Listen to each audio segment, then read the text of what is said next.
You're listening to Country Rockin' with Jay Griffin. Who didn't see that coming a mile away, huh? The home of all things country and southern rock.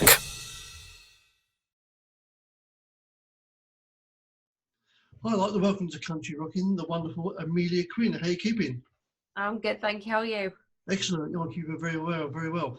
We spoke a little while back, but we're going to recap because I've had a bit of a technical issue as I explained to you, and I lost some of that info. So let's start from the very beginning. So with this crazy year we've had, how have you kept yourself busy? I've just kept myself busy by creating and throwing myself into my recorded music. I did a whole EP. Well, I did a single and an EP in 2020, and that was all done remotely, in lockdown, with everyone doing their parts in their sort of home studio. I was very fortunate; everybody had a home studio, and then sort of sending it in and doing the production remotely as well. But that was a lot of fun, and the EP actually did great, and it was the first time I charted as well. It charted at number 3 in the iTunes UK country chart, which was That's a bit great cool. Stuff. Excellent. Great. So which you produced too? You've had. Let me have all my information in front of me. I can't see what I've got. Bear with me. This is really bad. Firecracker and Right Off. Yeah. Which one are you talking about? Have you done both of them remotely? Firecracker. So Firecracker and Right Off was my debut EP in 2019, and then Firecracker was 2020. And then there were 3 singles in 2020. There was one in April, which is Mistakes. It's like my first full band one. And then I challenged myself throughout November to record, produce, and release double singles, so like an A and B side kind of thing, which was just kind of done off like a evening of drinks. I was like, oh, this would be a good idea, and I did it all in 4 weeks, and released those in December. That's quite an achievement, really, isn't it?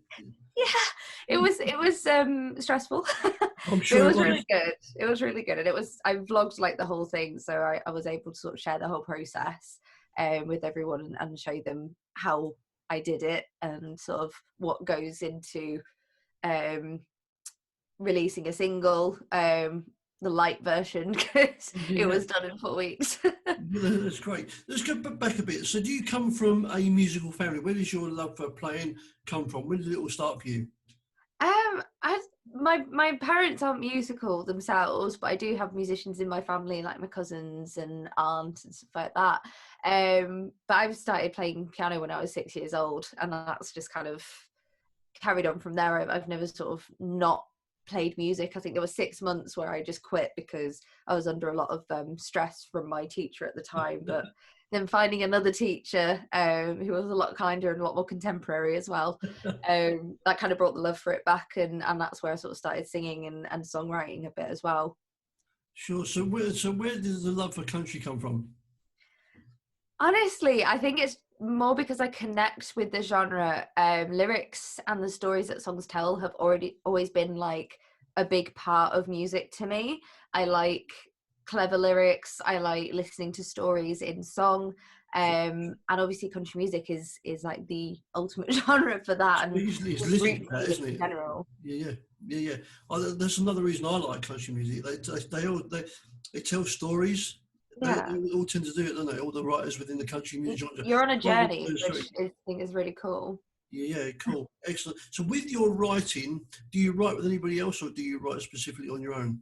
Or do you prefer to write on your own? I do write on my own most of the time, but I have started doing co-writes. So I've got a few friends that I've written with before, and they are actually quite fun. They are quite different because you are sort of sitting down intending to write a song, which I don't usually do. I usually write a song when I'm in the middle of supposed to be doing something else, very like sleeping. And but I have found that with certain people that I've written with, bouncing the ideas back and forth can sometimes unlock different ideas and more to write the song with and about, so when you kind of get in that rut, sometimes when you're writing on your own, it's difficult to get out of it.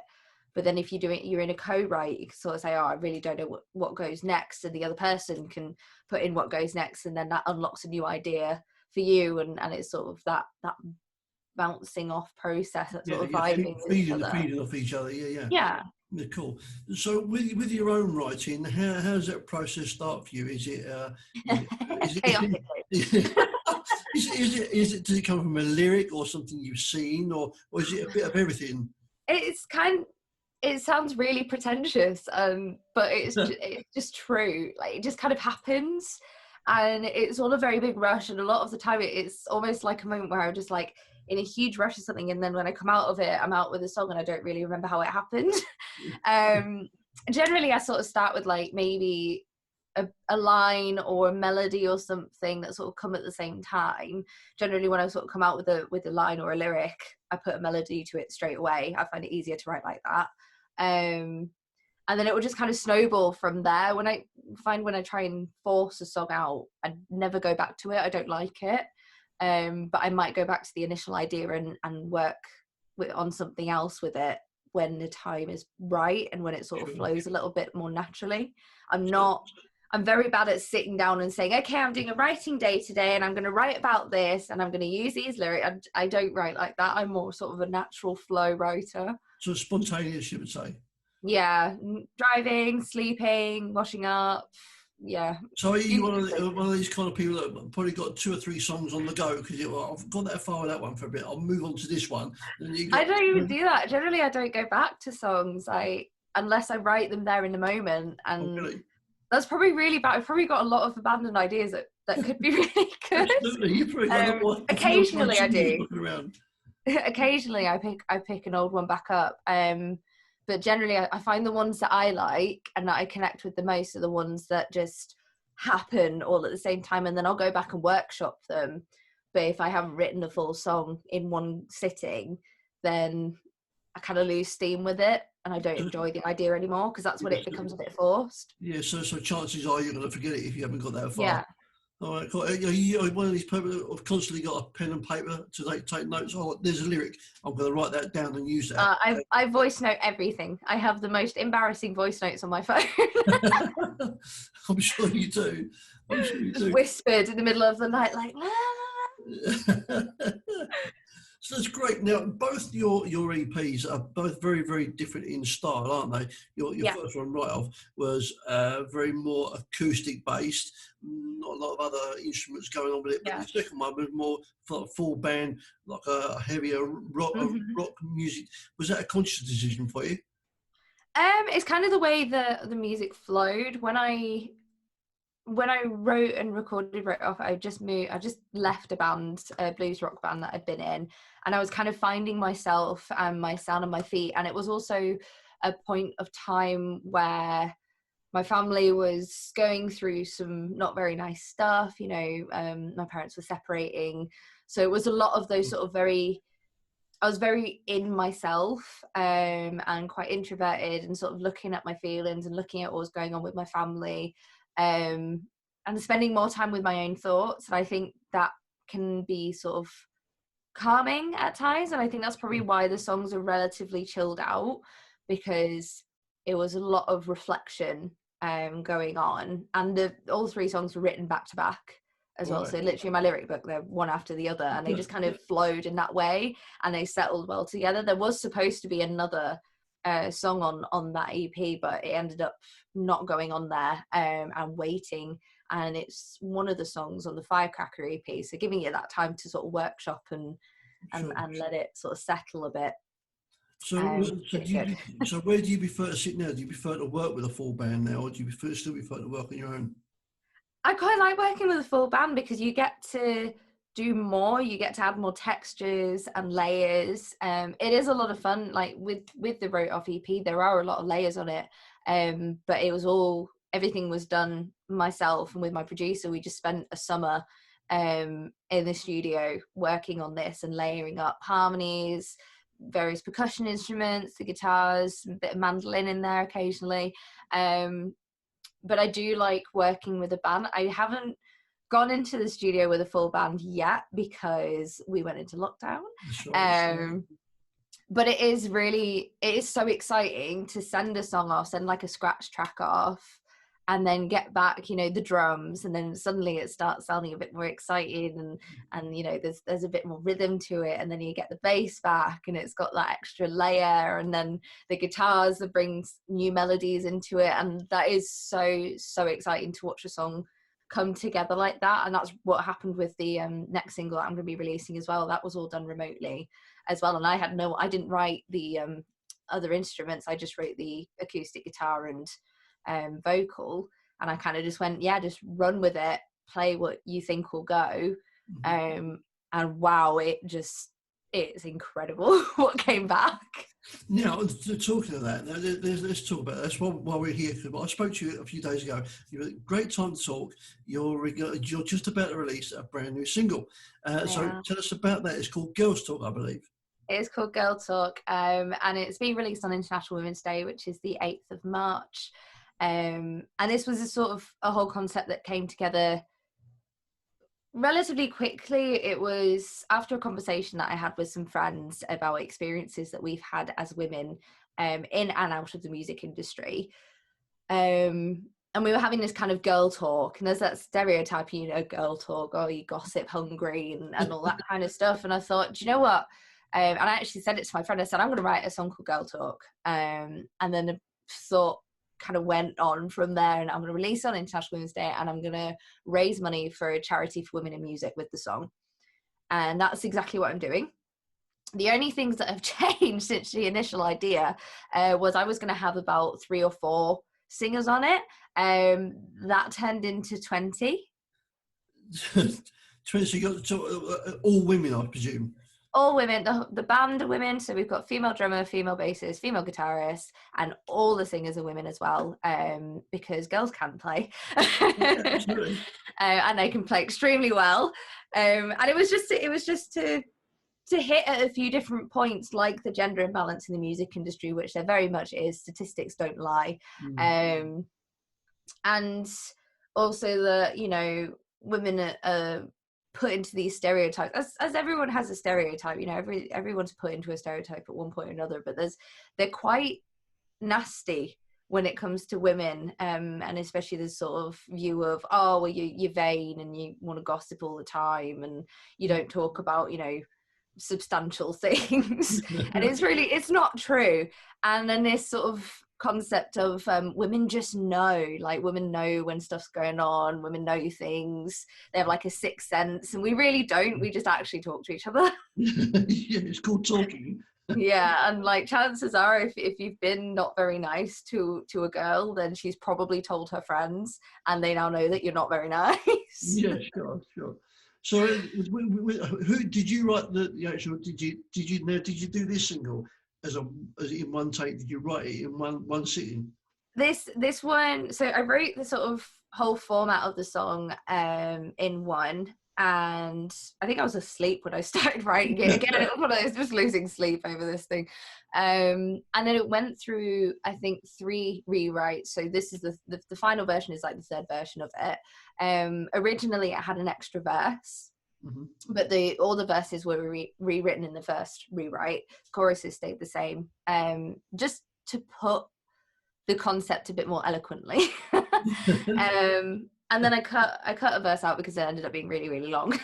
But I'm really happy with the final version, and I think it makes the point that I'm trying to make. But it is also fun. It's a fun song, and it's meant to be for everybody to just sing loud. You know, if you've ever been ghosted, if you've ever, you know, been hit on in somewhere that's just not appropriate, anything like that, and anyone that's just sort of not treated you very nicely, like this is a song for anyone that's been through those things. And it's supposed to be fun, but it's also supposed to start a conversation.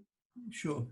Now, I'm very fortunate. You sent me a preview of it, and I have to say it's very, very good. I'm very, very, very impressed. So I'm looking forward to being able to play it after the 8th of March on my show at some point. Oh, and I will give it a really big shout. So what's the promotion behind it? How are you going about that? As we're still in a bit of a lockdown situation, how are you working on the promotion for that? So I for the first time, I've hired someone to help me with the PR, because it is such a massive project and it deserves a lot of attention because of the cause that it's supporting. It's supporting Girls Rock London, who put on workshops for young women, trans and non-binary people entering the music industry and giving them that support that they need. And also because of all the incredible artists that are featured on it, if I'm going to create a platform and sort of stand on my soapbox, I want a bit of backup, and I want to be able to shout about other people too, because there are so many incredibly talented women in the country music scene in the UK. So that's kind of, they've definitely helped with the promotion because they featured on it and they've shared it around. And then Laura from Your Forte has really taken some of the pressure off, and we've just hit out at, you know, loads of outlets, blogs and radio stations and podcasts, and the feedback that we've gotten has just been wonderful. Everyone likes the song and everybody's really supportive of the cause that it's supporting as well. It's for a great cause, and I highly commend you for putting yourself out there, and as probably a bit of a target for again what you're fighting against. You know, it's I'm definitely curious to see if I do get any backlash from it. So far, everybody's just said, "Oh, this is great, and it needs to be talked about." And the song is fun, so it's not trying to preach too much. It's not trying to be really preachy, but it's just trying to make a point that, you know, if these things didn't happen, I wouldn't have the song to write them. You know, write about those things. So it is one of those things where it's like, okay, yeah, it's funny, but this stuff actually happens. Like there are a few lines in there that are based on real events. Sure. A bit true to life. Yeah. So I'm thrilled for that. It's absolutely thrilled for it, and bravo for doing it. Absolutely. I'm sure everybody that's behind you are super proud of you. Everyone's done like so well, and I'm so honoured to have so many incredible women feature on the track and in the video as well. And you know, we're being inclusive. We're not cutting out, you know, as much as it's International Women's Day and it's Girl Talk, I'm not cutting anybody out. I'm not saying that no one deserves to sing along and have fun with the song. It is for anybody that's gone through those kinds of things or had a stereotype forced on them. I definitely have.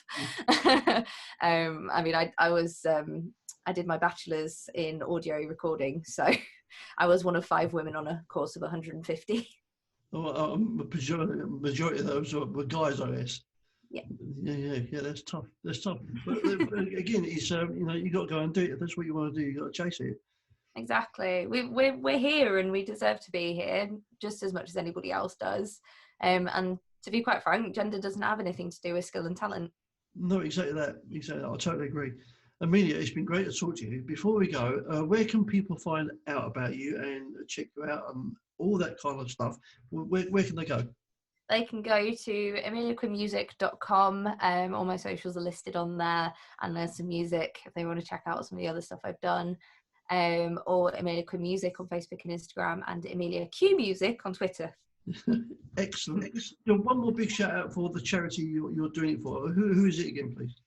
Girls Rock London. If you want to check them out, they've got a website, and they really are a super worthwhile charity. They put on all these sort of events and workshops and support, you know, not just women but transgender and non-binary people as well. They're all marginalised in the music industry, and so to have somewhere that will nurture them and show them, you know, they do have a place in the industry, I think that's really, really important. Excellent stuff. And I say congratulations on the single. I'm sure it's going to do great. Especially with everybody and everything, but they're giving you a big push behind it. I'm sure it's going to do phenomenal. I'm going to give it a good few spins, I'm sure, and I'm looking forward to being able to play it. But it's a great track. Amelia, thanks so much for coming on, and I'm sure we'll talk again. And but until then, take care and look after yourself, and we'll speak very soon. Thank you, Sue. Thanks a lot. Bye now. You're listening to Country Rockin' with Jay Griffin.